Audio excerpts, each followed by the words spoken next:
Welcome to the next in the instalment of Driving the Electric Revolution webinars. We've been doing a whole load of engage with activities over the last few months, really, since the beginning of COVID. We've engaged a huge number of organisations across power electronics, machines and drives, and it's been really interesting. So today we decided as a challenge, we want to do something different. We need to look to the future. How are we actually going to get loads of this really cool, exciting technology made available? How are we going to develop it? Who's going to develop it? Where are we going to get these people from? And how do we actually get the best out of the teams we've got? So we thought we need to actually focus on this and provide some form of platform to discuss this in more detail. So I know from speak to a number of people around, there are a few of you who have not joined us in any of these or engaged with Driving the Electric Revolution yet. So I'm Will Drury, and I'm the Challenge Director for Driving the Electric Revolution, looking at growing supply chains for power electronics, machines and drives across the UK, fundamentally enabling net zero. So we are totally sector agnostic, but all of that new technology, all of that exciting stuff that we want to do needs people. And often we get so absorbed in the technology that we're developing that we forget that it's technologists that we need and are in such short supply across all engineering, not just the ones that I care so much about. So I am really pleased today to be able to have a webinar hosted by Jacqui Murray, who's the Deputy Director of the Faraday Battery Challenge, one of our sister challenges within UKRI, to look at how we look at a future workforce, but also look at a workforce that gives us the diversity that we have as society. And I think there is a huge importance around that diversity part, but also about cognitive diversity. How do we get people working in a team that think differently? As soon as you start making people challenge each other within a team in a constructive way, because they've got different experiences in life, in their technical side of it, everything like that, then we start to get some really, really exciting outcomes. And I really hope that the panel we've got today, hosted by Jacqui, is going to give us an insight into where can you take a career in the engineering space? How do you come to that career in the engineering space? What does this diversity give us? And importantly, start spurring some ideas for the future. What can we do to ensure we've got a workforce in this space within engineering in our future? How can I get my kids excited by engineering? How can we get a wider portfolio of people in here? Because hey, I might be biased, but I think this is really cool technology. I think this is a great place to work. And I know the people we've got on the panel today, I hope some of the enthusiasm from them as to what they do for a job comes through, and that we can really see a possible future and how we can start to do it. Also want to just say before I hand over to Jack, we're not going to make this a one-off thing. We will be doing follow-ups to this webinar in this area, looking at great, and I hope by the end of it, great, we agree this is really important and there's so much we can get from it. Then let's follow up on how can we do it. Here's good news stories of people that manage to make changes in a really positive way and start to grow this as an integral part as well as the technology that we look to develop. So those of you that join us regularly, you'll be pleased to know that's enough from me. I will hand over now to Jacqui. I want to personally thank all of the panelists on behalf of Driving the Electric Revolution for joining us today. And I am really excited by the roundtable and discussion you guys are about to have. Jacqui, the floor is yours. Thank you very much. Thank you, Will. How do you follow that? Good grief. Right. So guys, it's us now. So I'm going to ask you to introduce yourself. I'll give myself a little bit of an introduction. But for those out there listening in, do ask us questions. We're being fed them. So we have some questions to start us off, but in this virtual world that we now inhabit, hopefully you guys have got some questions for us too. So my background is I was a steel worker for 10 years, a manufacturing engineer, a graduate and then postgraduate, and I went through that. I ended up switching into environmental regulation, and then going from poacher to gamekeeper, regulating and deciding policy around heavy industry in particular, power stations, steel, you name it, oil and gas. And then I came to Innovate UK, working with the advanced materials sector, and now for the last 3 years, the battery sector for electric vehicles. So that's a bit of my background. I'm going to ask you guys on the panel to perhaps give a bit more than that, because I'm just hosting. So tell us a bit about yourself, what has got you where you are in your career, and perhaps some highs and lows. So I think I'm going to go left to right on my screen. So Sahar, let's start with you. Hi everyone, thanks Jacqui and Will. My name is Sahar Dinesh. I'm Government Engagement Manager at ESI, the UK's national standards body, and my role really is to translate some of the complex engineering issues into government policy and advise government on how to use technology and how to utilise the systems that are available to them, how to use standards to enable innovation and support regulation. My background is an engineer. I studied structural engineering at Edinburgh University, and I worked in industry for quite a long time. And I upskilled after maybe about 5 or 6 years in industry, and started doing a creative writing course, so that I could become better at conveying quite a lot of the challenges that engineers face into actionable policy outcomes.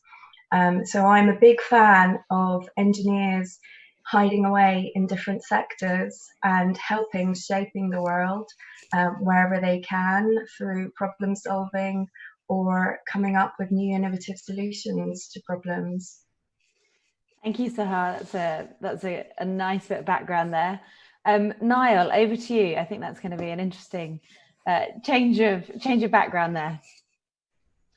Hello, everybody. My name is Niall Henry. I'm the founder and CEO of an organisation called the Blair Project.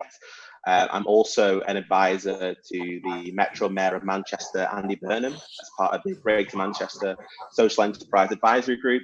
I'm a youth board member for the Manchester Climate Change Agency. And the last big thing I will mention is that I'm a massive tech nerd. So yeah, and I'll just tell you a little bit about myself and about the Blair Project. So I started the Blair Project when I was 18 years old, back in 2014, March 2014. And the main core mission was to try and make motorsport more diverse, affordable, accessible, and inclusive. So regardless of your race, gender, or background, anybody can take part. And so what we do with young people, so we target disadvantaged young people with low awareness of careers in the digital, tech, and engineering sectors. So essentially what we do is we make STEM learning fun using motorsport as a tool.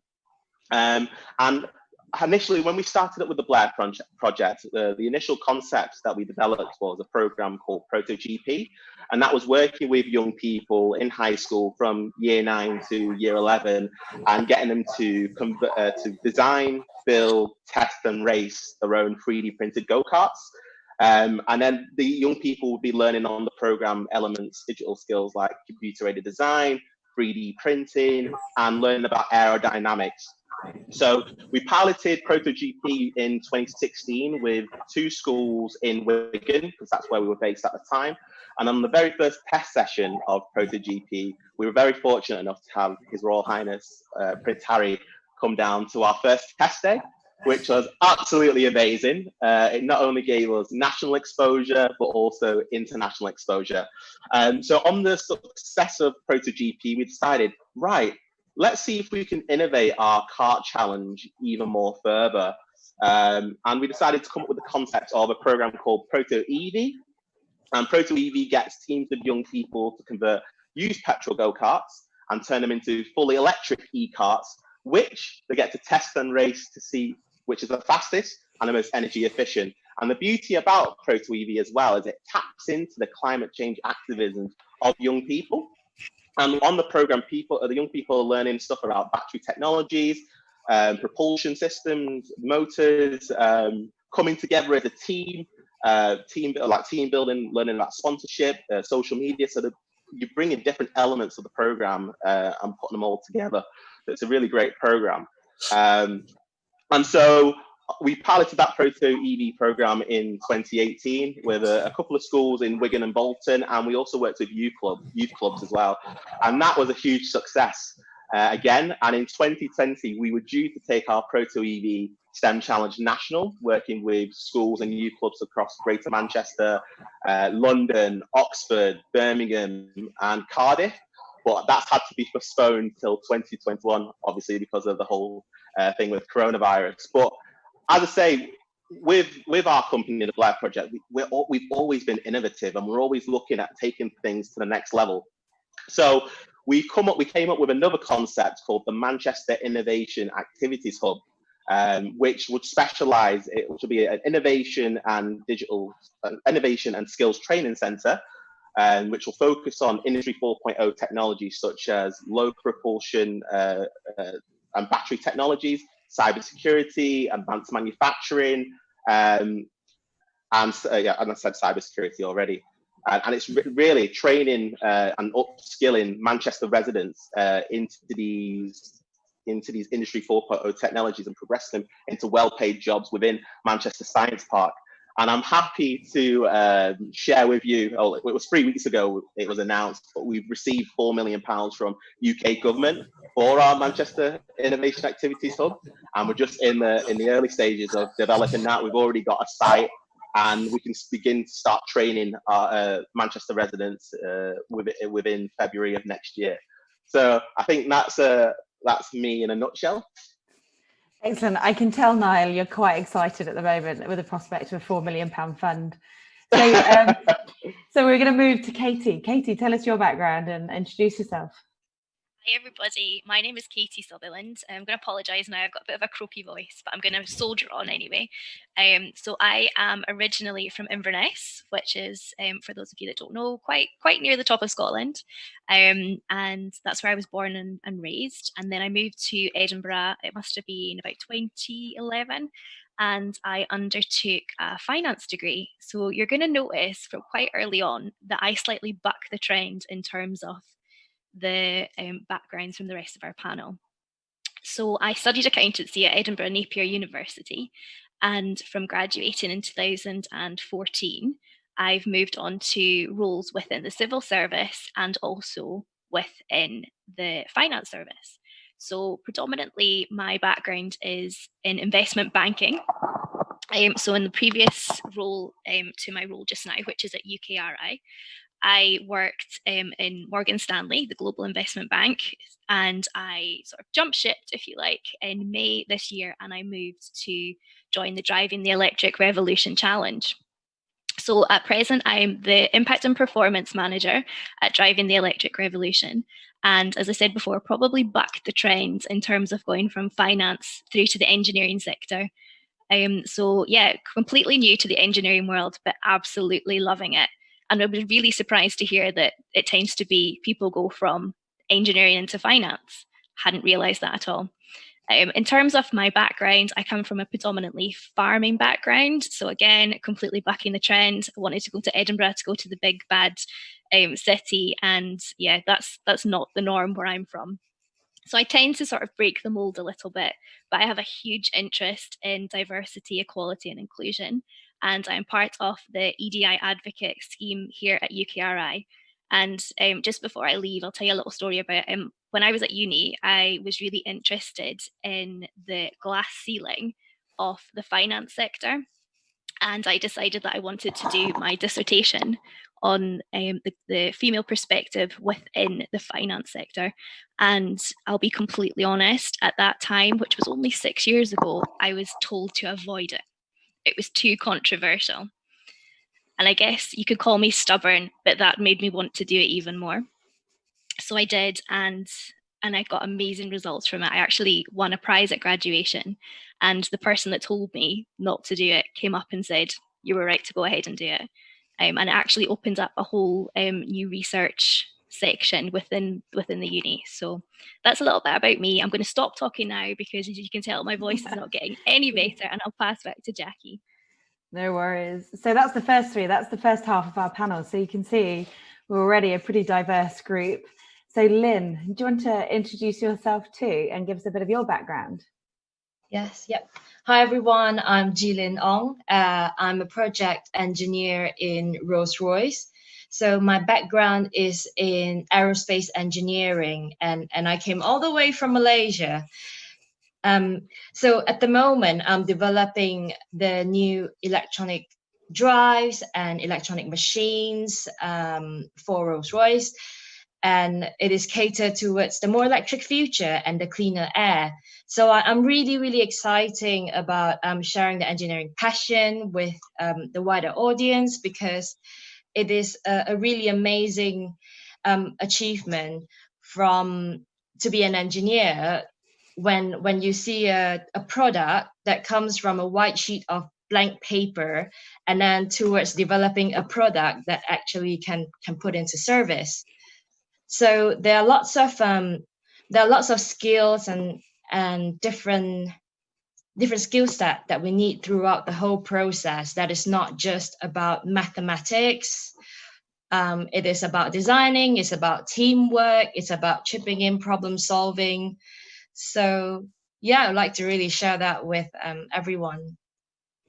Excellent. In fact, on that mathematics note, yeah, not just mathematics, but I think I'll hand over to Leahy, Professor Leahy Alatassi. Is that right? Yeah, hello. My name is Leahy Alatassi. I'm a professor of electrical engineering at Warwick University. I've been at Warwick University for about 10 years. I also happen to hold a Royal Society Industry Fellowship with a company to develop some power semiconductor devices for vehicle electrification. So I've been at Warwick for about 10 years. I teach undergrad, and I've also taught MScs, I've supervised PhDs. And my main area of interest is power electronic devices and power electronics, converters. I teach electrical machines, electrical power, electrical circuits. Before joining Warwick University, I worked for about 3.5 years at what used to be known as Philips Power Semiconductors, where I designed power transistors for electric vehicles, for microhybrids. Microhybrids and switch mode power supplies. And before joining NXP, I did a PhD at Newcastle University in semiconductor device physics.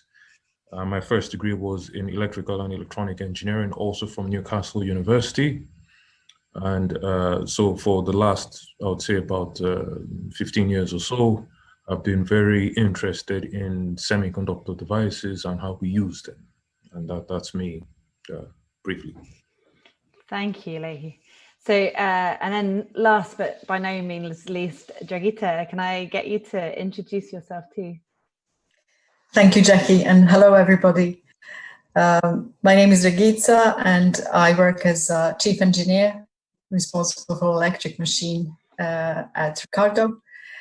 In this role, I am working on powertrain, electric and hybrid powertrain, which basically, in other words, translates into understanding what customer would like to achieve for their new product, and translating this to through Ricardo's capability in terms of engineering tools and experience and expertise that we can offer, drafting this into a project, and then eventually delivering this project to the customer. I have entered the field of engineering through the university route, following my early teenage year interest in physics. I saw engineering as a field in which I can apply the knowledge of physics, and I have had a really enjoyable career and have never regretted my decision.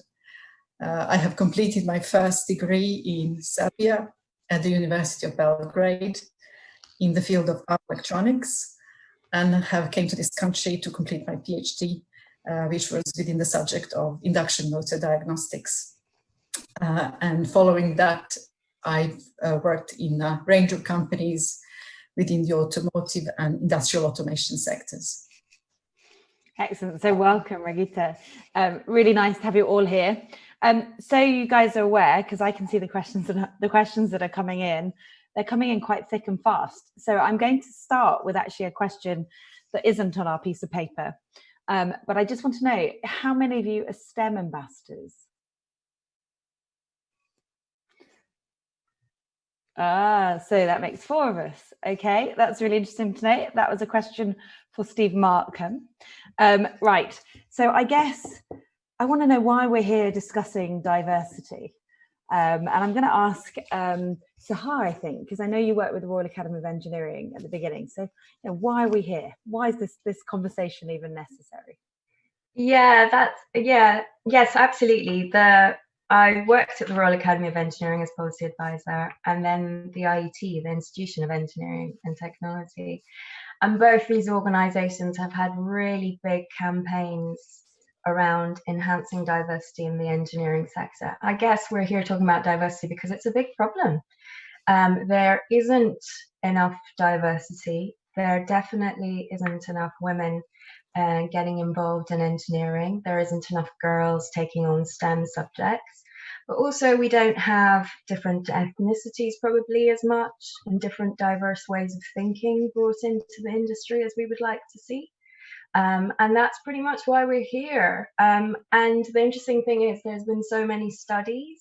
I know the Royal Academy of Engineering has done a really good study on the business case of adding diversity to an organisation, and the aspects of creativity that brings, the new clients it brings, the new thinking it brings, the innovation it brings. So there's a lot of evidence that diversity is hugely valuable, but it's still not happening. And that's pretty much why we're here. And I'm a STEM ambassador, definitely. But it's not just that. We need more and more different types of diversity, and we need to do a lot more. And that's pretty much why we're here today, really, to start that conversation as much as possible, and to try and reach more stakeholder groups and talk to the people who don't really know about the challenges of getting more diverse people in. Great, so that's because it's worth it, right, for the money. So I guess at the end of the day, as engineers, we always like a performance improvement. Absolutely. So that's really useful. So Regita, can I hand over to you and ask you, I've been an engineer for, God, a long time now, 20 odd years. Has it changed since you started? Oh, Regita, can you hear me? Yes, I can hear you. Sorry, Jacqui. Do you think the industry's changed? I love being an engineer. I love working in teams, and it doesn't bother me really whether I'm working with men, women, whatever. I guess the question for you is has it changed though? Because when I first started working, it was just working with white men. Same here. When I started working my first day in the office, I found myself to be the only female in the office, and that has changed since. It has changed at a very slow pace, but the change is evident. And although in my career I have worked only with about 8 ladies, not at one time, it will be maybe 1 or 2 at any one time, the difference is growing. And for example, Ricardo is a very good company where there are quite the largest number of ladies that I have worked with so far. So the society is embracing the change, and just the discussions that we are having, like the one we're having now, are contributing to the awareness and to the adoption of the change. So I have seen greater number of engineers, young female engineers entering the profession, as well as greater number of people of both genders from ethnic minorities as well. Change is slow, but it is happening. So that's great. So I'm now going to jump to Niall, because you're out there with kids, right? This just amazes me, really. And we know there's a really good business case for it. Change is happening maybe a bit slowly for some of us who are impatient, like myself. Do you see that? Do the children you work with, do they see that change, or is it still as remote as it ever was?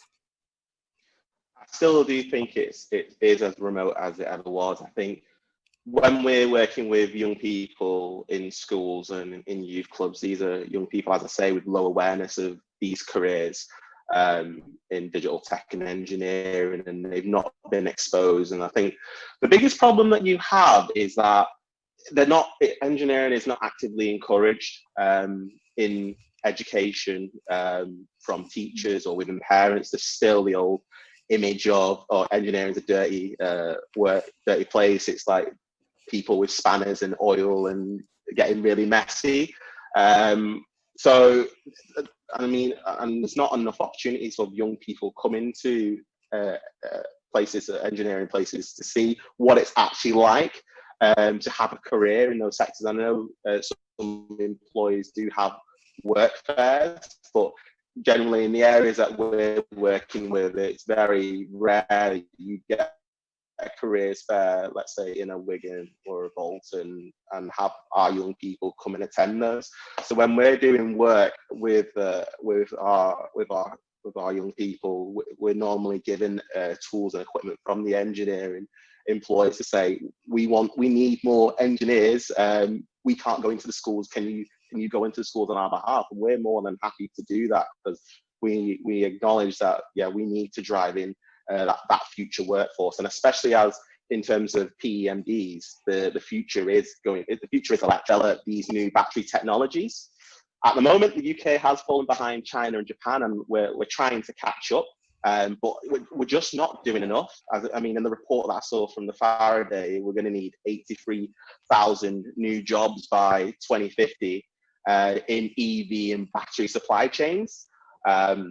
So, as I say, we're going to need to get a move on and start developing that diverse workforce of the future. And one of my big gripes is that at the moment we're churning out graduates every year, and the current figure is we've got 27% of UK graduates leaving university who are BAME, but only 8% of engineering professionals are BAME, which means we've got loads of people studying, getting degrees, and for some reason, whatever, they're not being employed, but yet the sector is saying we need more people. So I think, more needs to be on it. I think from an employer and a manager's point of view, it's like, why are we not looking at that talent that's out there? We need to start really looking at that talent and bringing them in. And the problem that you have from a I hate using the word BAME, so I'll say Black and Asian minority ethnic point of view, is that although we study and do everything that needs to be done to hopefully get these jobs, is that the reality is we just struggle to get those opportunities. So we're creating this talent, but we're wasting it. We're wasting all this talent, and we've got people that are ready, willing, and able to do the job, but just don't get the opportunity. I want to be given an opportunity. So I think that's why we're here today, is to have these positive discussions and try and say that, we've got all that talent out there. Let's start recruiting them and bringing them into our workforce. Okay, so I think I've heard a couple of things, and I'll come back to this first one in a moment. I think I heard that you're not getting enough kids involved. And then when you get them through the universities, there's also this loss of Black and Asian minority ethnic.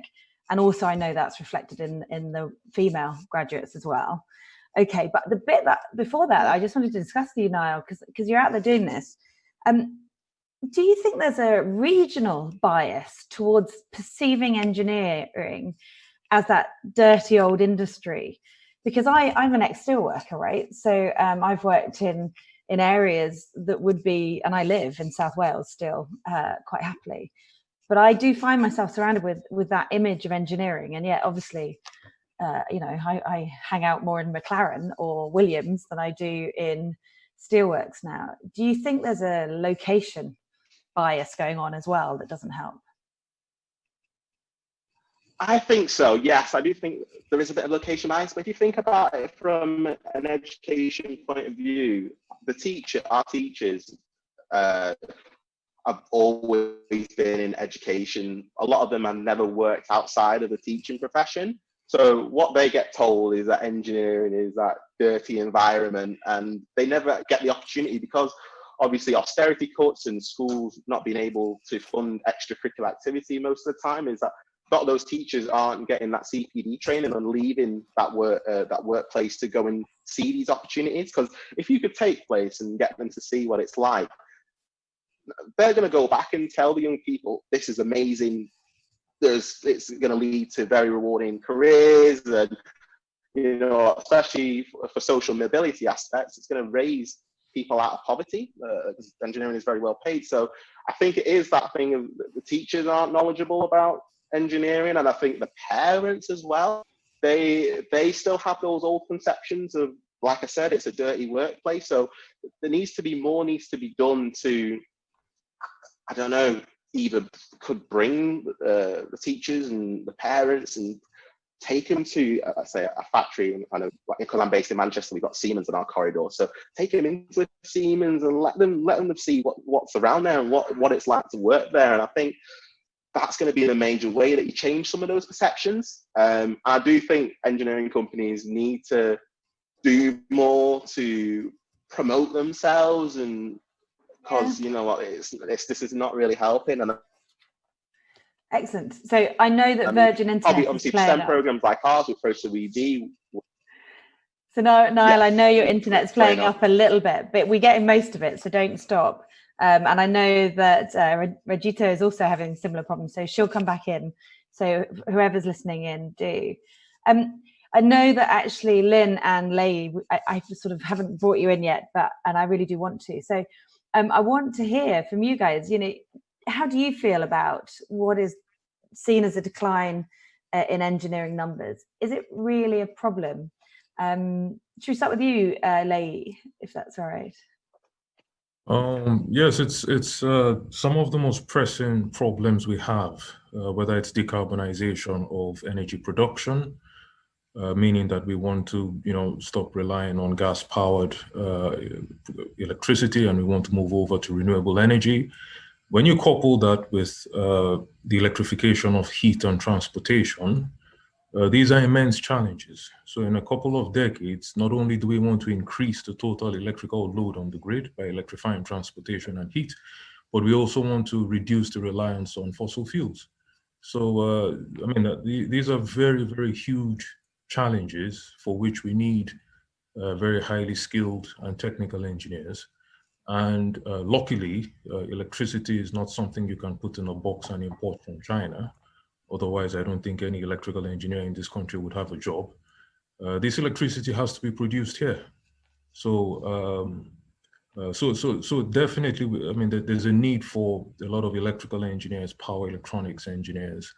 If you look at, vehicle electrification, the entire supply chain of engines and engine parts and gears and all of those powertrain components need to be transformed into a supply chain for power semiconductor devices, for power converters, ancillary electronics, electrical machines.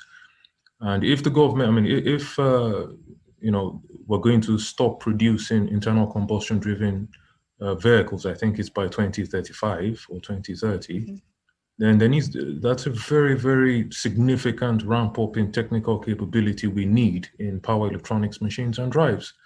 So I think now more than ever, we need electrical people, and I'm very biased towards electrical. So, we need them. We need electrical, and we also need mechanical and civil engineering people. If you look at not so much there, yeah. Transportation electrification, if you want to electrify roads, that's a big civil engineering job to get that infrastructure there, to put the high voltage cables and to put the safety systems.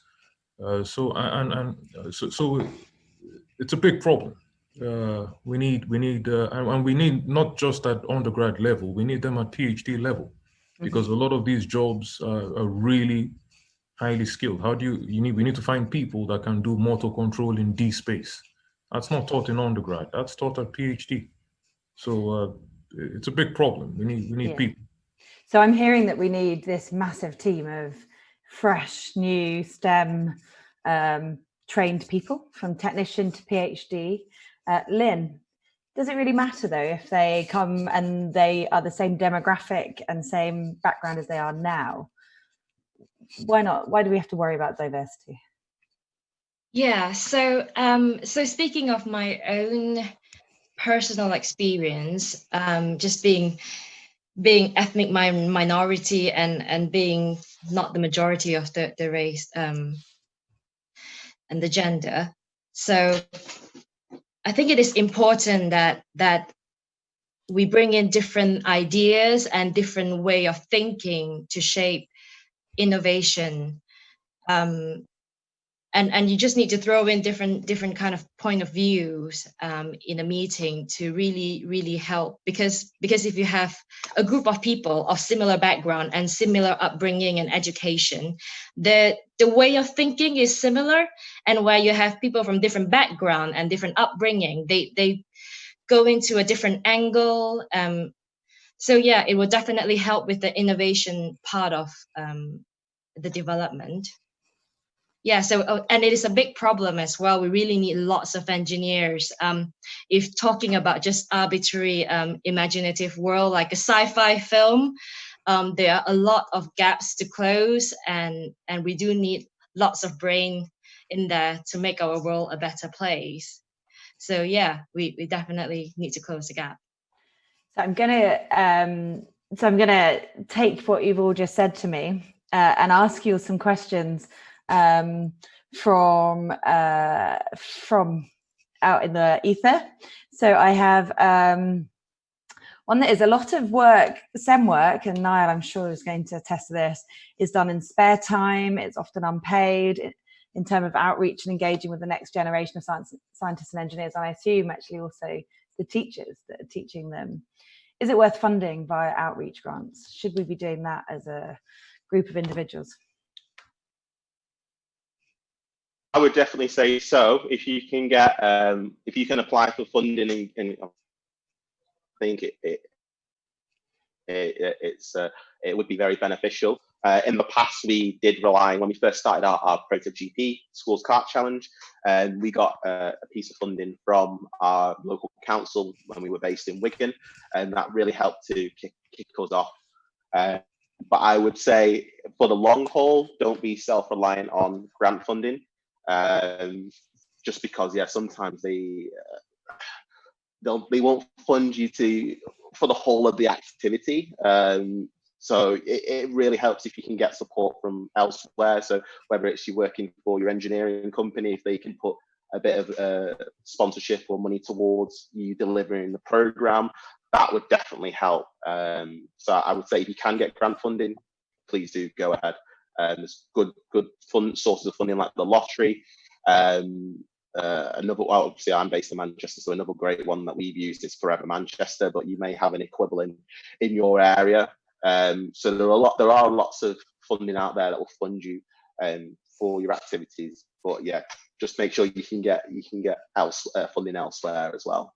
So what about Ragita and Lynn? What about companies sponsoring this sort of outreach? Is that done, or is it only done in the geographic areas where these companies are now based? So far, from what I'm aware, it is limited to geographic areas and supporting local community, local schools, but the drive is there.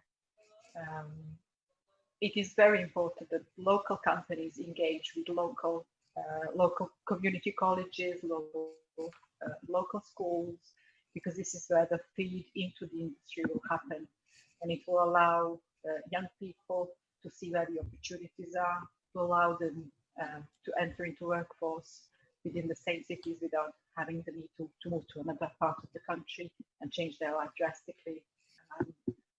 And it is so funding local and locally is immensely important for the community. Linda, Rolls-Royce do something similar where you are? Yes, yeah. So yeah, I think you're right to point out, Jacqui, that similar to Dragica, I think we usually support the school and the science fair around the area, so we don't usually tend to travel too far away to promote the engineering. So yeah, I think we need to do better in that aspect. And we do have sites dotted around the countries, and we can do as much as our immediate neighborhood of where the sites are. But yeah, it's correct to point out that we need to go further and approach more students to come into to join the industry. Okay, so maybe we need to think about a bit more of a joined up approach. Yeah. Professor Lee, there's a question on here about whether the national curriculum provides the necessary foundations on which to develop the talent of the future. And I guess you get 18-year-olds through your doors. Do you think that curriculum is working? Is it the thing that's going to springboard children through your university courses? Oh, well, I'm increasingly worried that the syllabus is coming under sustained assault. With engineering is being diluted, and the powers that be are trying to put in more humanities and business and management. We're increasingly teaching less math, less physics. It's getting less rigorous. And it has to do with, some of it has to do with this marketization of education. We're very concerned about the quantity of engineers that we're bringing out, but I'm actually quite concerned about the quality of engineers. And this is sector-wide. This is everywhere. My colleagues in different universities say the same thing. Yeah, I personally am concerned about the state of the syllabus and the rapidity with which it's being engineering and math is being removed from engineering. I think there's some thinking that perhaps if you remove the math from engineering, you can attract more people. If you remove the the difficult parts, and that's just seriously counterproductive. So there's a thought out to those who are listening in, perhaps in both, who are engineers. What is it we can do that teaches and gives more confidence to younger children and teenagers, I guess, that their math skills are where they need to be to really come into those universities and power through? I agree with you in terms of the quality. If we don't have quality of engineers, we won't continue to succeed as a nation in engineering, and that's really important. So that every level, not everybody has to have a degree, but at every level you need that quality. Niall, there's a question on here. The question is, does everybody on this panel have a degree? So I'll go first. No, I don't have a degree. So I'll give you a little bit of background. I'll try and explain this as quick as possible. So I studied computer programming at college. I achieved a BTEC level 3 in software development. Oh, I studied a BTEC level 3 in software development. Came out with a distinction. So in my last year, before I got my results in my last year of college, a lot of my peers around me were selecting their options to go to university. My biggest passion has always been traveling. So I decided to take a gap year out instead, finish college, and I went backpacking across the world, went to America and Australia. Was planning to stay in Australia for a year and do the whole working abroad and saving up to travel elsewhere. In the end, I actually ran out of money. I saved up enough money, but I ran out of money within the fourth month. Came back home, and my initial plan was to carry on just working in retail to try and save up enough money to go back to Australia. That never materialized, and in that time span between November of 2013 when I came back to March of 2014, I just decided I hated working for other people. And one of my biggest idol has always been my mum, who also works in the business. It's a family business, Dr. Marilyn Comrie, and she'd been her own leadership and mentor coach. And it was there I decided, right, I'm going to run my own business and be my own boss. And I watched numerous videos and saying, if you want to set up a company, you've got to do something that you're passionate about. And my passion was traveling. But I wanted to do a job that would allow me to travel the world. I remember that day just talking and looking at my younger brother who was sat at the dinner table, and his dream was to try and reach the highest echelons of motorsport, which is Formula 1, or the electric version now is Formula E. So I decided, right, I'm going to set up the Blair Project. I'm going to try and help my younger brother's dream come true, but not just my younger brother's dream, but other kids who are from the same similar situation. Whereas motorsport is one of those sports where it doesn't matter how talented you are, if you've not got that financial backing behind you, you're never really going to excel.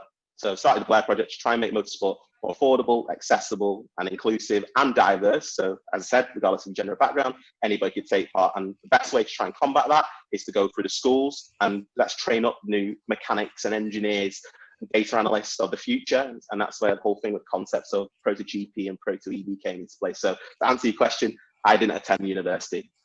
Right, so I'm pretty sure everybody else, I know your CVs well enough to know that you did. The question that this is pivotal on, so that was a brilliant bit of background, was how do you then inform young people that a university degree isn't always required? And I guess that's different for you, Niall, as somebody who can demonstrate that to the rest of us. So does anyone want to have a go at sort of talking through, if you were talking to someone who didn't want to go to university? I have a point to make here. So the challenges of the future just don't need skilled people at BEng, MSc or PhD level. I mean, one of the greatest deficiencies that I think we have currently is a lack of technicians, people that can design PCBs, solder PCBs, people with actual very good practical knowledge of practical electronics. Because in universities, we do a lot of theoretical electronics. We do some practical electronics, but those two are actually very different. So I think, and again, maybe the word technician isn't, the word's not the most inspiring word, similar to the word engineer in the UK, to be honest. But there needs to be some serious reorientation and revaluation of how we value these skills. These are very serious skills. They're currently not valued much. They are currently not paid much, but they're actually, they're going to be in demand. And I think generally there should be a reorientation of how we value practical skills and how we value them and how we treat them and how we pay them. Do you agree with a guy called Matthew Moss who's written in, who says, would making an engineer a protected title make it more appealing to people considering entering it? Definitely. The guy that comes in to fix your broadband, or the guy that, no disrespect, is not an engineer. To be an engineer, you need a degree in engineering. To be a chartered engineer, you need to have studied to MSc level. And in other countries, it's actually quite a respected profession. Very, very, in places like Germany and the Netherlands, it's quite respected professions. In the UK, it's almost a dirty word, so it's... Oh, I like a bit of controversy. So, Leigh, that's a nice bit of controversy. I've got people waving at me. Sahar, do you want to go first? Yeah, I think I would like to go up on the back of that one, actually, because working in professional engineering institutions, this is a debate we've had before, whether we need to protect the word engineer. And as Leigh said, internationally, it is protected. So when you look at different parts of the world, they have, specific an engineer is someone who has gone into university and had an engineering degree. That is their culture and the way that they've done things. It is an interesting idea, and it is something that could be considered in the future. But we also now need to start thinking, what can we do immediately to try and get more people into engineering, and maybe doing that and just changing that and sort of discriminating against people who are technicians might not be the right starting point in inviting more people into this. I think for me, an engineer is very much someone who's gone and had an engineering degree, but also it's a lot about engineering thinking and how you problem solve, and also the team that an engineer needs around them. So you need diverse groups of people within an engineering institution, within an organization, who are delivering something like the work, the sort of electric revolution. You need lots and lots of different skill sets. So why not try and open it up to other people as opposed to close this in by saying you need to be an engineer to come and even talk to us? No, come and talk to us. Your skill set might be exactly that one piece we need. You know, and it's something that I can see quite a lot. So for instance, when I'm talking to government or talking to different stakeholder groups, that translation of language is actually really valuable and can be the missing piece in getting a project off the ground. So I think we've got two sides there. That's great. So yes, no. Can I come in just to challenge one of the points that Lai made? I don't believe you have to be a graduate to be an engineer. That if you hark back to the golden days of motorsport, Formula One, a lot of the guys working on those cars didn't have degrees. They were just men in sheds, and these were British people, men in sheds, competing against the likes of Ferrari and beating them on the track. So I don't believe that you have to go to university to become an engineer. I mean, I'll give you one example. We took on a young lad to help us during the early stages of our Protogp STEM challenge. And while we were doing a presentation to the young people talking about the program in the outdoor area, we just gave him a task of setting up a karting trolley, building it from scratch, or just following the instructions. We must have left him out there for a good hour, and by the time we came back out, he hadn't built it. And this is somebody who'd studied and got a degree. And when we asked him, "Oh, is everything all right? How come it's not done?" He said, "Oh, I didn't know how to do it." And we said, "Oh, well, you studied engineering, didn't you?" And it's like, "Yeah, but we only really did the theory. We didn't do any practical." So, I mean, that's one of the things that always challenges, that we have so many young people going to university and studying the theory of engineering, but the practical side, they're not doing the practical side. And unless they do extracurricular activities like a Formula student, then they're getting to work on a live project. But some of these, as I say, aren't getting the experience that are needed to actually work in the sector. So I would say you don't need to be a graduate or have a degree to be an engineer. Lynn, over to you. What's your view? Yes, yeah. So I was just gonna say, we do have apprenticeship program that you don't need to get a degree to get into the apprenticeship program. And I did see people coming up doing BTech and is still an engineering in their title. So no, you don't necessarily need an engineering degree. I think it is just a gateway to get a job in an engineering firm, but it's not a be-all end-all to have an engineering degree. You can always consider apprenticeship and then find out what you really like doing, whether you like doing just the hands-on stuff and not so much the theoretical. And some people do enjoy the theoretical. And if that's the case, then degree is the way to go. And this is the whole beauty of this profession, of engineering profession, and what this discussion has highlighted is this range where you can enter into the profession without a degree and still achieve great results. And obviously there are areas for which you just simply cannot survive without a degree. I mean, you cannot design an electric machine without having gone through quite a few university level courses. But this is the whole beauty, and we need to embrace this wide span of skills that are welcomed into this profession, and that make this profession great. And this is something that needs to be told to young people, because young people, as well as their parents, simply do not know what engineers do from 9 to 5. And that's the biggest conundrum. So we are quite often going out and telling them about how beautiful it is, how enriching it is, how it's good, how there are many opportunities. But actually saying what it is that we do 9 to 5 is the most beneficial way to attract young people. So I'm going to jump in. I'm going to play, what's the word? Mediator. So I think, the motorsport's a good example. So 50%, I think, roughly, of people in motorsport will have a graduate background, and the other 50% won't. And I think, Leahy, that's a reflection of what you're saying, as well as everybody else's. There's a question in from Bahara Zaghari, Leahy, that says, are special colleges useful? In Canada, for example, you can go to a college and learn something very specific, like electrification. Do you think that's got a part to play in that quality standards that we need?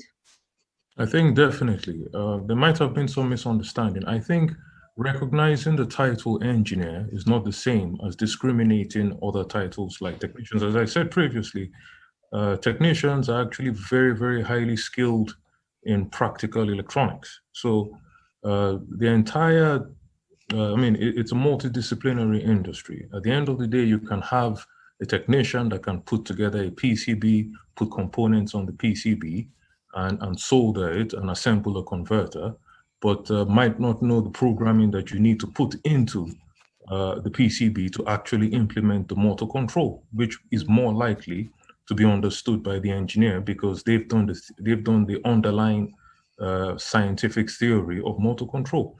So it's multidisciplinary, and protecting the title engineer does not mean that people with degrees should be discriminated against or paid any less, because their skills are actually pretty important. So technicians, so again, the word technician, I mean, that in my opinion, they're very skilled, increasingly rare, and a very valuable role to play in the future of this electric revolution that is coming.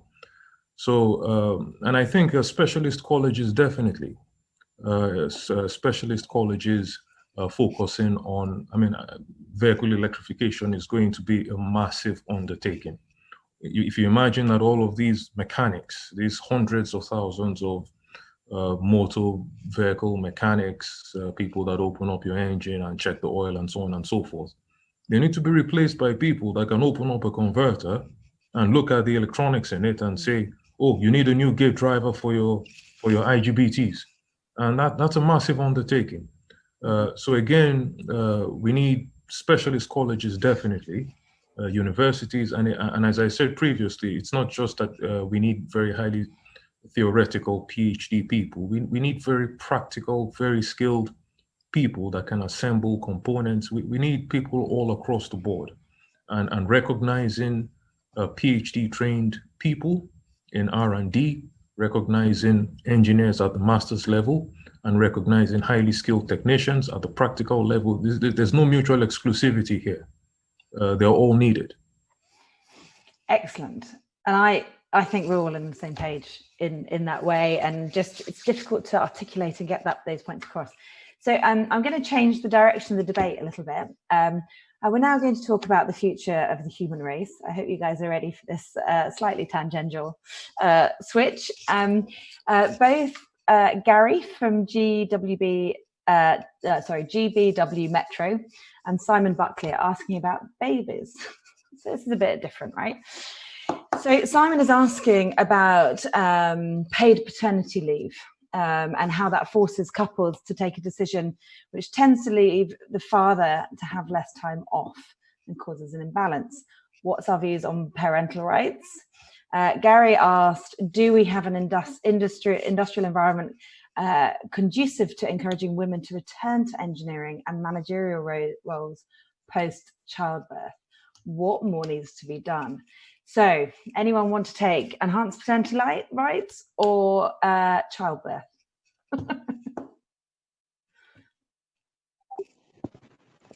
Oh, don't be shy. Niall? No, only kidding. Anyone want to talk about that? I mean, personally, in the last one thing I'm very proud of that I've done and achieved in the last 2 organisations I've worked for is argue the case for enhanced paternity leave to enable men to have time off with their young babies, because as you do that experience, that shared experience is just so beneficial for everybody. Any views on that? I think when a couple have a baby, I think it should be up to them to decide who takes time off work. But if the problem is that there are too few females in engineering, and I suppose the question is looking at perhaps if maternity leave is one of the things that deters women from going into engineering. I mean, my point is that there are too few women in engineering because there are too few of them coming into universities to apply for engineering. Very few, and the ratio of male to female in any undergrad engineering program is typically 70-30, 80-20 in some cases. And so the question is, why are there so few women or females coming in to do engineering? You have to go back to their A levels. Maybe not enough of them are taking math and physics. So you have to ask, why are they not taking math and physics? And then you have to go back to, I don't know, secondary school years 7, 8, 9, and find out why they're so, why boys typically gravitate towards math and physics, and girls gravitate towards, you know, non-math, non-physics courses. And that's where the problem is. And if the problem can be solved there, I think it will solve itself everywhere, you know, going forward from there. So yet again, I think we've got some clashes of opinion on this one. So I agree we need more girls going into engineering. Jacqui, and again, this reflects Gary's question. Do you agree, or do you think there's an industrial environment that's not conducive to keeping women, for example, or allowing them to return? I think I'll actually go along what Lay has just said here, because definitely from my experience, I have found return to work difficult on the emotional side, but on the professional side, it was very smooth. Company supported me. I had enough time to take maternity leave, and it is certainly not an experience that I remember as negative. There were no obstacles for me to getting back to work. Was that an individual manager thing, an individual company thing? Do you have other colleagues who have similar experiences? Is that is it a one-off that you felt that, or do you think that's just standard in engineering? So again, because I was the only lady in the company, the woman engineer in the company, there were no others besides me. So the company was very supportive. Maybe because I was the only one, but I'm not sure that was not one. The government regulation was there to support their decisions and their provisions. But also my other friends, if there was a will to return to work, that will was supported by companies. Sahar, does that reflect your discussions with friends and colleagues in engineering? Yeah, I think one of the things that might be I think some of the things that might be useful in this discussion is to, engineers have really good core skills, core transferable skills about problem solving and the teamwork and the project management skills. And I think one of the things that sometimes doesn't happen is that that expectation that after a woman's taken a break, they have to go back into exactly the similar environment or similar position, and might not be as attractive for them, or it might not be as suitable. And just trying to encourage them to do something that sits alongside the engineering world, as opposed to have them go away and do something completely different. Why?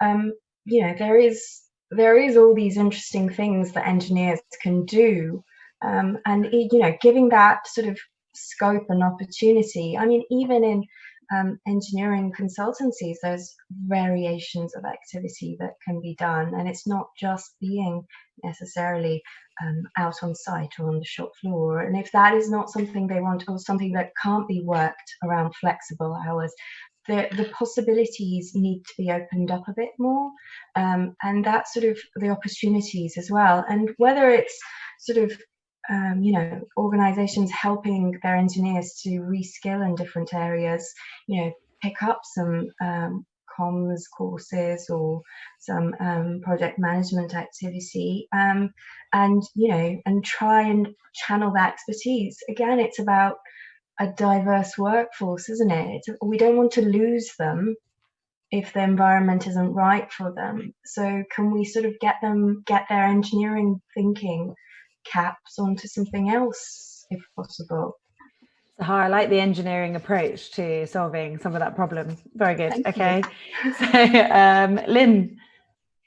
Yes, yeah. I just want to express my observation from what I've seen at the workplace at the moment. So I think I think definitely answering to the questions of women and childcare and progressing in a career, I think I see a really good examples of some of our mid-level managers, female ones. They are coming back from childbirth and then still retaining their position.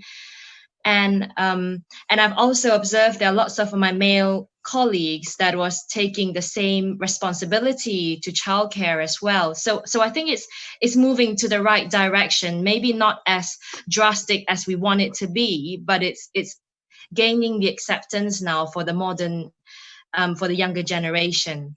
I agree. So I was in a meeting at 9 o'clock this morning with male engineers, and one of them had a baby in a baby Bjorn, because obviously in the middle of COVID and working from home, you have to solve some problems, and that was one of them. I think we wanted to talk a bit more about children. I think, Leahy, you've brought this up a few times. And the reason this sort of pinged in my mind is I had a conversation with a 17-year-old girl who was looking at engineering, actually as a technician, and she asked me if she was going to be able to have children and be able to take time off. So there's a strange perception still that exists at this younger age of engineering that isn't our experiences of engineering. So I guess there's a couple of questions here around what level should we start getting children excited about engineering?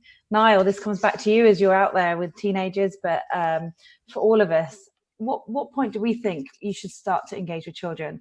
I think, Leahy, you started talking about the sort of early secondary school level. Any other, I mean, STEM ambassadors in particular, I guess. When do you think we should start talking to children and teachers about engineering? Well, I don't think it's never too early. I mean, I'm not a sociologist, so I don't know what cultural impact there is, in terms of getting more females. I mean, if you buy your son, this is just conjecture here. We like a bit of creative thinking. If you buy your son a toy car, or a toy helicopter, or a toy plane, and you buy your daughter a Barbie doll, maybe there's a bit of bias there. Yep. So it could be that, I can't say for certain, but there definitely is a problem, and I think it's probably more. It's different in different countries. So, for instance, I've been to a number of UK conferences in electrical engineering, and if it's a national UK conference, it's pretty much male-dominated completely. And then I go to a conference in Europe or in Asia, and it's 50-50. So this is a UK-specific problem. So, the UK sociologists, who, are probably more likely to be female, need to go out and understand why, at a very young age, boys gravitate towards physics and math, and then girls gravitate towards the non-physics, non-math subjects. It is a UK specific thing, and some other countries. Some countries, I think China does pretty well in terms of the male-female balance. I'm going to jump in because there's a couple of questions that are aimed at me, so I feel like I should answer them, but as the host I probably shouldn't. But I'm very lucky in my life to have worked with the Welsh Government at some point, and their educational minister, and also the Institute of Physics, and their STEM ambassadoring stuff. And I've seen some of those sociology reports, that research that shows actually one of the problems is you teach girls in primary school to sit still and be quiet and complete their work and be very good and get 100%. And one of the problems is when you get to physics A level or maths A level, you actually have to be really confident that you can try stuff and get it wrong and enjoy putting it right and getting to that higher quality threshold, which I think is coming. So the questions have come in about how is the Faraday Battery Challenge engaging in STEM activities within schools and colleges. And actually, I am massively keen on STEM outreach, and we sponsored some content actually for STEM ambassadors.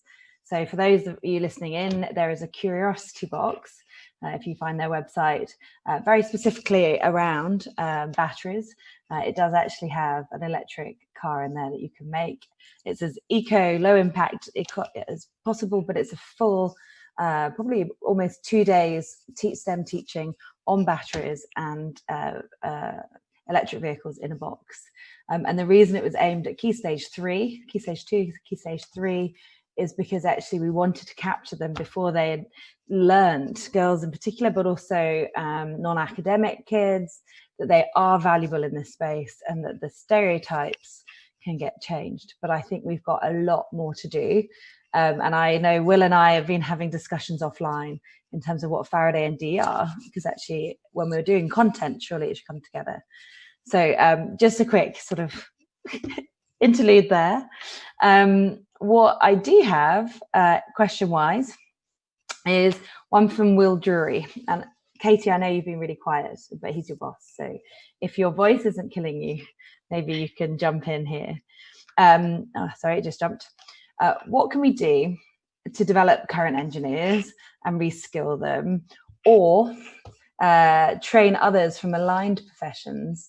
I guess finance perhaps is a stretch, but you're maths based, so to get new talent into this pool that we so desperately need. I think it's been it's to make sure that it's attractive, it's welcoming, and that it's not as pigeonholed as perhaps even I thought it was before I jumped ship. If you had told me 5-10 years ago that I would be working in the engineering sector, even in the role that I am, which covers sort of benefit and evaluation of the challenge itself, I probably would have laughed, to be honest. My perception of engineering has completely changed since I've joined Driving the Electrical Revolution. Obviously, by no means would I say that I'm an engineer. But the things that I have learnt, and even from having informal chats with colleagues, with external stakeholders, and learning about the impact that engineering has been a massive eye-opener. And I think it's getting the message out there that people can retrain, they can reskill, whether they're already in the engineering sector or not, that it is an opportunity and it is welcomed. And it touches on what Zahar said earlier. There are so many transferable skills. And I guess in terms of my sort of diversion, if you like, into engineering, that's what I've noticed. And when I seen the job advert, I wasn't going looking for a job in engineering by any means. I seen it and I thought, you know, I can do that. And I think I'd be really good at it. And when I did a bit more digging and actually seen what Innovate UK was all about and what Driving the Electric Revolution was about, I guess at that point I probably paused. And I thought, well, hold on a minute. Okay, I can do what the job description says. But I guess I was thinking, you know, am I good enough to work in engineering? Would I be able to do that? You know, is that even a thing? Can I go from finance to engineering? And as I say, I absolutely love my job. And I couldn't have been welcomed with any wider arms, to be honest, because it has been such an easy transition. So many transferable skills in terms of strong communication. Of course, the financial sort of analytics comes into it. But again, as all the guys on the panel has said today, it's all about problem solving. And what finance person doesn't love problem solving? So I guess from my point of view, it was a big jump in my mind, but it actually wasn't. And I think it's been really clear and transparent about the opportunities that are there, and that it is welcomed, and it's really capturing that, and that it is possible. So it's really been able to talk about it and have those conversations, whether it is widening your network, or, you know, people putting you in touch with other people. I think it is really, really important to have that conversation, because I completely appreciate at a younger age it is probably easier to embed that, okay, you know, engineering can be done by anybody as long as you have the passion to do it. But I think, and as the majority of the panelists on the call have said, the older you get, or perhaps the more embedded in the career path that you've chosen, the harder it is to then, I guess, re-engineer the way that you're thinking. So yeah, I don't really think that answers your question, Jacqui. Yeah, I think it did. So I think I had a couple of things in that. I think one, there's a challenge for us as engineers, whether you're a professor, whether you're running a motorsport outreach activity. There's a challenge in how do we make people feel like they can get there. You know, whether it's a young kid in Manchester who can, or actually one in Newcastle who I was on a webinar with recently, who worked his way through the apprenticeship scheme at Nissan and ended up as chief exec, or MD, I think it was, of the Sunderland plant. So we've got to find a way that we can make people feel they can add value in engineering. So that was one thing I heard, and Niall, I'll come to you in a sec. The second thing, Katie, is that sense of purpose, is that sense of excitement, is that wonderful thing that we do called engineering that Will was talking about at the end, is that enough to bring people, to stop people going away from engineering into finance, or to lure more of you in? So I'm going to pause on that and come back to Niall. So Niall, you want to make a point about making people feel valuable, I think, in engineering. Yeah, I just wanted to make two points. I just want to agree with the statement that Leigh made earlier about the whole thing with boys play with like little trucks and girls play with Barbies. I think maybe a great thing would be is that we promote girls playing with Lego, because Lego is that early stage of problem solving. You're putting together, you're trying to create different things, whether it's an airplane or a car or whatever. And I know that I used to play with Lego at nursery, and even probably till I was about 7 years old, and you're always having to problem solve. So I think that's a great start there, and encourage girls to do that. And then the second thing is what Katie was saying about we need to make engineering more attractive and sexier.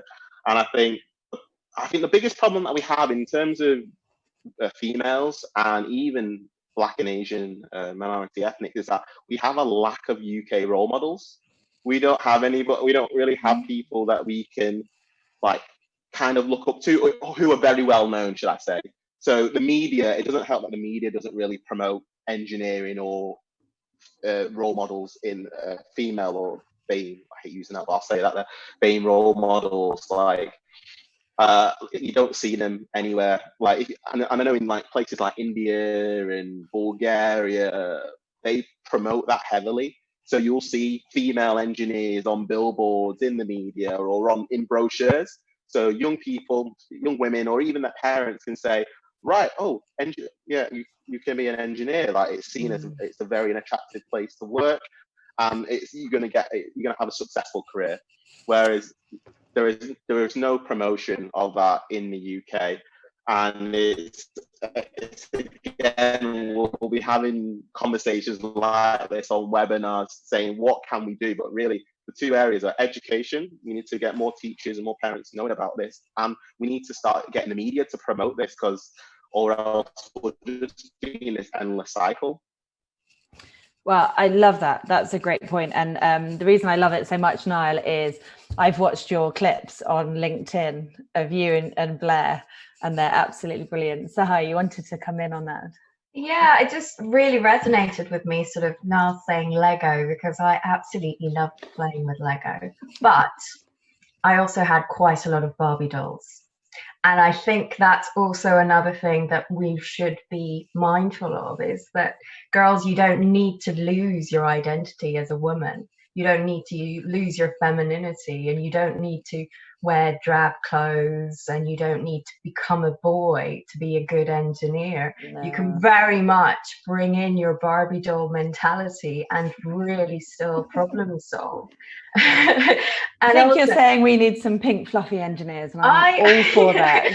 That sounds great. I think, obviously there is the level of professionalism and balance, but I think a really good example is what the IET does with YWE, Young Women Engineer. I mean, they really embrace the girls are really genuinely themselves. They're completely come in, but they're also great engineers and wonderful role models, and they really promote the industry really well.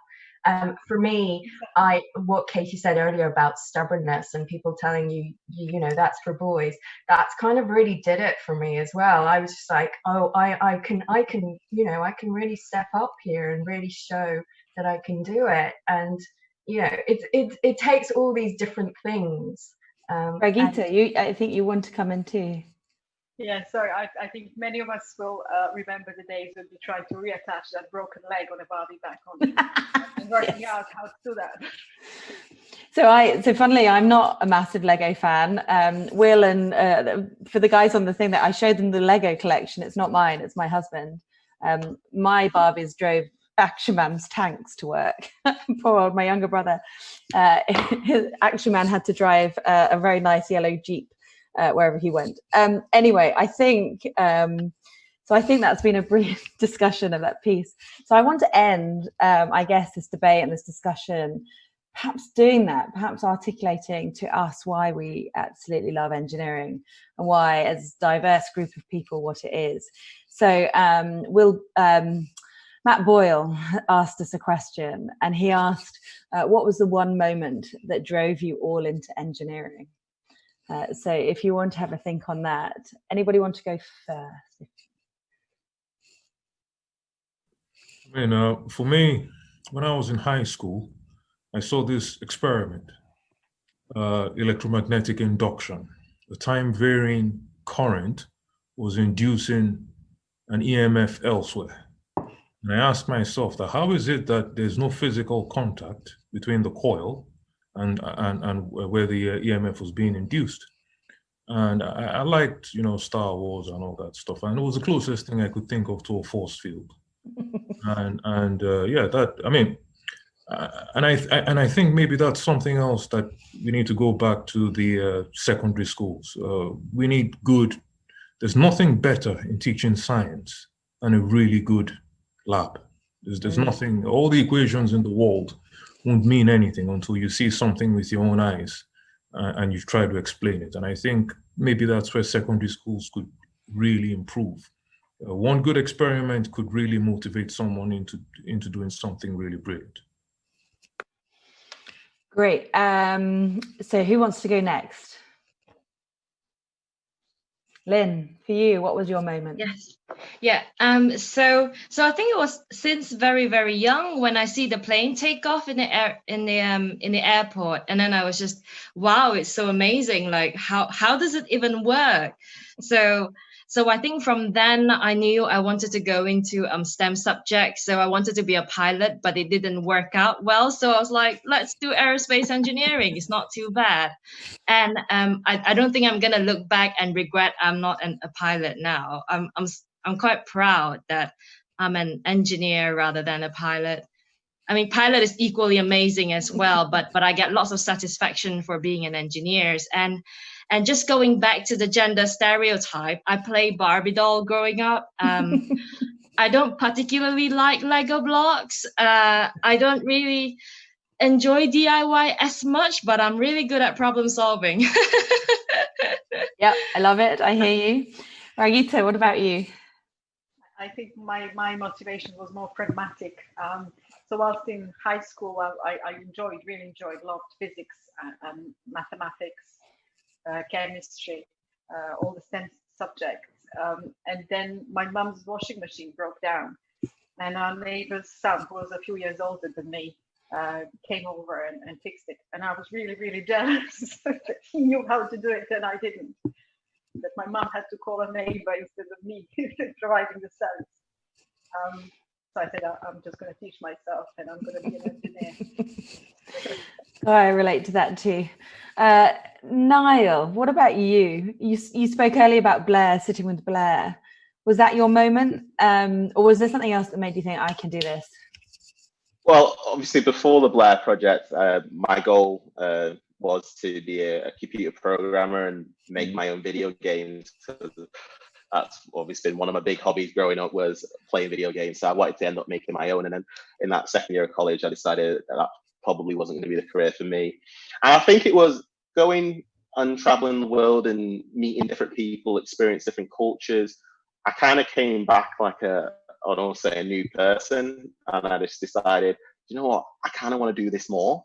So, and it was that reason I just thought, you know what if I can help my younger brother's dream come true of getting into motorsport and competing professionally, then I will be able to live my dream at the same time of being able to travel the world. So I think for me, it was that point I realized that, you know what, I kind of want to jump into engineering, because not just to help my younger brother, but to help other young people as well, like other drivers, mechanics and engineers, and I would compare it to try and make motorsport a bit like football, whereas you have the FA, the Football Academy, supports the grassroots and make sure that money's not a barrier and young people can excel into whether it's playing, having a professional career. Whereas, let's say with motorsport, it goes back to that thing. It doesn't matter how talented you are, if you haven't got the financial backing behind you, you're never going to excel. So I wanted to try and make a difference, and this seemed like the great way to try and make the difference. So going into schools and educating people in battery technologies, electric propulsion systems, 3D printing, computer-aided design, and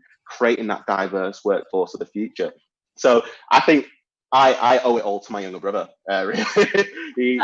He is the inspiration for the Blair Project, but he's also my inspiration. So yeah. I love it. Sahar, what about you? Yeah, I was quite lucky. My dad was an engineer, my granddad was an engineer. So a lot of the toys that we had were about problem solving, and you had all the electromagnetic ones where you had to swerve things around, and we understood how how a charge worked and all of those things. So I think for me it was always around me, engineering, and it was never something that I was told was a boys thing either, and I think that really helped. But I think the day I realized I'm a structural engineer is when someone asked me to draw the optimal house, and I drew a perfect structurally sound house as a child, knowing that this is the most practical solution, and not sort of drawing, and everyone else was drawing these really ambitious floating ideas that wouldn't have been very practical. And the fact that I did that was the moment where I knew I was a structural engineer. Okay, although I am a bit jealous about mechanical engineers and their world. Well, I can't tell you anything about Nigel Mansell and Formula 1 when I was 15, so I'm not going to even put my hand up to any of that stuff. Katie, I'm really hoping that this is your moment. Thanks, Jacqui, no pressure. What I would say is that I've always been a massive advocate for continuous improvement. I like to know how things work, why they've been done that way, probably quite a lot of questions as a child. And when I look back now, I can see that's probably what it's brought me onto my path of finance. Skeptical questioning, I call it. But yeah, and I think in terms of the continuous improvement and, what's next? How can we do it better? And that's what really attracted me to the job initially with driving the electric revolution. And yeah, I think that's probably what I would say, Jacqui, was my sort of driver, if you like, is that continual, okay, what's next? Let's progress, be innovative, get people talking. And I think it really goes full circle in why diversity is so important. And it's that fresh set of eyes. Okay, I didn't think about it like that. And then, you have that sort of a debate, if you like. Okay, well, this is my point. What's your view? And then you come together, and it's that, whether it's that meeting of minds or actually accepting, that's a better way of doing it. And I think it's just a continuous improvement for me. So I love that. So Jem Hallett, who I know down in Wales, has asked us one last question about, can we share these stories? And so I guess that's a question to you individually afterwards. What I love is what you've just said, Katie, is if there's any description of engineering that I really aspire to, it's the one that sort of talks about making the world a better place. And I think that's really where we should end today, because I think that's definitely why we all get up and go to work in the morning. So thank you all. I think, Katie, I was going to hand over to you at this point. I think we've covered most questions. We haven't answered all of them, but I think in general we've hit the bases. So Katie, over to you to close. Excellent. Thank you, Jacqui. Okay, so yeah, I think from today's discussion, it is clear to see the importance of a diverse workforce in any workplace. Although we've spoken about the engineering sector today, I think we would all agree again, diversity is important across the board. And this topic is something we all on the panel and wider feel very strongly about. So a massive thank you to Jacqui Murray for doing a wonderful job of guest chairing today's webinar and navigating us through all of these questions and the session so well. So massive thank you. And again, thank you so much to our panelists for giving up their time today. We really appreciate it. I think we could probably continue to talk about this for the rest of the day. So as Will said earlier, today's webinar is slightly different to our usual formats and content, and we really hope it's something that you'd like to see more of. So as always, we want to hear your feedback and your thoughts, so please share those with us. So in terms of next week's Driving the Electric Revolution Engage With session, we have our guest speaker, Oscar Morgan, and he's heading new product development at Pure Electric to build the most innovative micro-mobility design and development hub in the world. So this webinar is going to focus on Pure Electric, discussing their origins of the company, their aims, aspirations, and how it will have an impact on how people travel and the mobility and possible opportunities as well for collaborative projects and relationships. So if you haven't already signed up to our Driving the Electric Revolution newsletter, please do so, and you'll be the first to know about all of these exciting and upcoming events. So you'll be glad to know that I'm going to stop talking because my voice is horrendous. But one message that I want to leave you with, just to take home after today's webinar, is to ponder on this. So diversity encourages different ways of thinking, and this is exactly what sparks innovation. So thank you so much, everybody. Thank you, and get well soon.